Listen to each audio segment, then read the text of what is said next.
Assalamualaikum warahmatullahi wabarakatuh. Perkenalkan, nama saya Fajriani Asri dengan NIM 19010070 dari kelas A1 2019. Kasus diskriminasi di Indonesia masih terbilang cukup banyak. Hal ini dapat dilihat dari survei yang telah dilakukan oleh Komnas HAM pada tahun 2018 tentang survei penilaian masyarakat terhadap upaya penghapusan diskriminasi ras dan etnis di 34 provinsi. Dari hasil survei yang telah didapatkan, masih banyak masyarakat yang lebih nyaman tinggal di lingkungan ras atau kelompok etnis yang sama. Sebelumnya kita bahas terlebih dahulu, apa sih itu diskriminasi? Diskriminasi adalah suatu sikap membedakan secara sengaja terhadap golongan-golongan yang berhubungan dengan kepentingan tertentu. Nah, biasanya yang membedakannya antara agama, suku, ras, dan lain sebagainya. Terdapat beberapa jenis dari diskriminasi. Yang pertama yaitu rasisme. Nah, rasisme ini merupakan perbedaan perlakuan yang dapat dimanifestasikan secara individual maupun melalui struktur sosial dan institusi resmi. Biasanya yang membedakannya adalah perbedaan dalam hukum, sistem pendidikan, lapangan pekerjaan, kebijaksanaan imigrasi, agama, dan lainnya. Adapun seksisme, di mana sikap-sikap diskriminatif berdasarkan jenis kelamin, terutama terhadap perempuan. Salah satu contohnya seperti laki-laki yang lebih diutamakan dalam mendapatkan jabatan publik, pendidikan, dan akses ekonomi, sementara perempuan dinomorduakan. Yang selanjutnya yaitu ageisme. Di paham ini berpendapat bahwa orang yang berusia lebih tua jauh lebih berpengalaman dan lebih bijak dalam menjalani hidup, sementara yang lebih muda cenderung ceroboh dan kurang dapat diandalkan.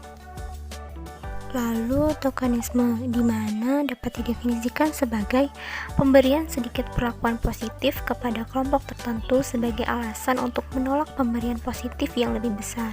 Jadi, perlakuan positif yang minimal digunakan sebagai alasan pembenar untuk melakukan diskriminasi pada bidang lain yang lebih besar pengaruhnya. Lalu disabilitas, di mana seseorang diperlakukan secara kurang menyenangkan atau ketika dia tidak diberi kesempatan yang sama seperti orang lain dalam situasi yang sama karena kecacatannya. Nah, salah satu contohnya yaitu kaum difabel masih jarang mendapat fasilitas publik yang ramah untuk mereka. Terdapat beberapa dampak yang dapat terjadi dari diskriminasi ini, yaitu dapat menyebabkan timbulnya berbagai masalah sosial dalam kehidupan bermasyarakat, menyebabkan timbulnya perasaan tidak adil, menyebabkan konflik atau pertentangan dalam masyarakat, dan menyebabkan tertindasnya kelompok minoritas. Nah, dari dampak yang sudah disampaikan, dapat dilihat dan dapat kita simpulkan bahwa diskriminasi tidak bisa disepelekan begitu saja, tetapi harus ada tindakan tertentu dari pemerintah maupun dari warga sekitarnya.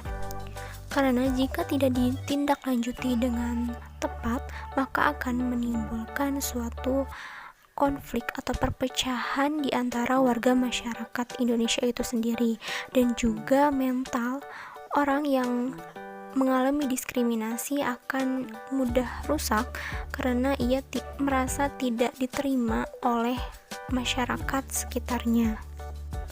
Maka dari itu, kita sebagai warga negara Indonesia diharapkan bisa menjaga toleransi dan mampu menghargai setiap perbedaan yang ada, dan menyadari bahwa setiap manusia memiliki hak asasi manusianya masing-masing, termasuk bisa menjalani hidup tanpa perlakuan diskriminatif. Juga kita dapat mempelajari kebudayaan dan bahasa daerah lainnya agar lebih mudah memahami betapa indahnya hidup aman dan tentram tanpa diskriminasi, dan membiasakan diri untuk tidak mengejek, menghina, atau membenci hanya karena berbeda suku, agama, atau ras. Stop diskriminasi, kita Indonesia, kita pasti bisa.